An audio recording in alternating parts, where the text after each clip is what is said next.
ওকে, আমরা ডেসিমেলটা হেক্সাটা দেখি। আমি খুব ডিটেলে যাব না, ডিরেক্ট করে ফেলবো। 0.32 এটাতে আমার কত দিয়ে গুণ করতে হবে? 16। বেস হচ্ছে আমার 16 টু দি পাওয়ার n দিয়ে, 16 টু দি পাওয়ার n দিয়ে। আচ্ছা, তো আমি এখানে এই প্রবলেমটাতে আমি উত্তরটা 4 করে নিয়েছি। আচ্ছা, আমরা 10 গড়ের এখানে একটা সমস্যা আছে। 0.32 এটাকে আমি 16 টু দি পাওয়ার এখানে এরকম মানে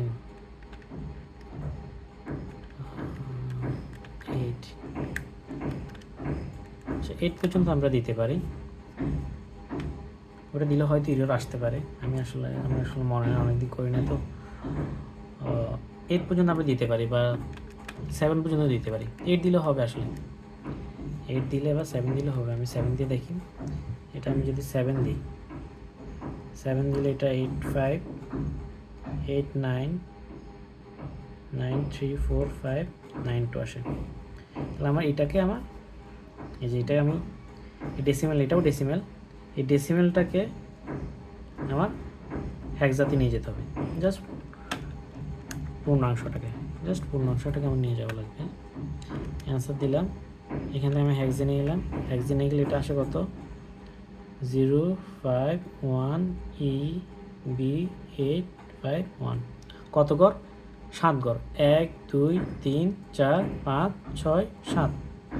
আমরা 0.51 E B 8 5 1 dot dot dot dot.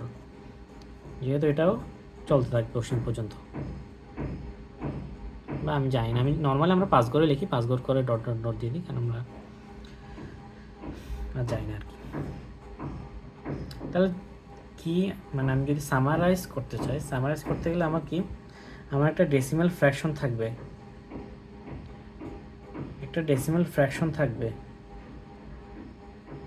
ওই ডেসিমাল ফ্র্যাকশনকে আমি base to the power n দিয়ে গুণ করব। এই base to the power n দিয়ে গুণ করে সামথিং পাবো একটা। এই সামথিংটাকে আমি ক্যালকুলেটরের সাহায্যে এটা ক্যালকুলেটর ইনপুট দিব। এটা ডেসিমেল থেকে আমার যে কোনো কিছু বাইনারি হইতে পারে, অক্টাল হইতে পারে, অথবা হেক্সা হইতে পারে। এখানে আমি কিছু একটা পাবো। এটা কি? এটা আমার পূর্ণ সংখ্যা হবে।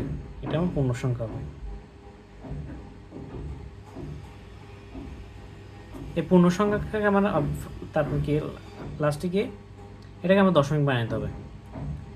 এই পূর্ণ সংখ্যাটাকে আমার দশমিক বানাতে হবে। কেমনে?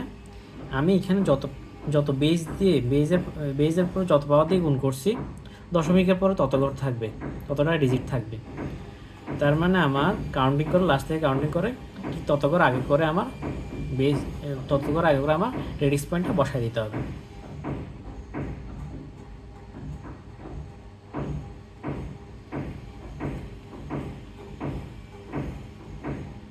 এভাবে আমরা খুব ইজিলি ডেসিমেল ফ্র্যাকশনকে আমি বেজ এনে নিয়ে যেতে পারবো।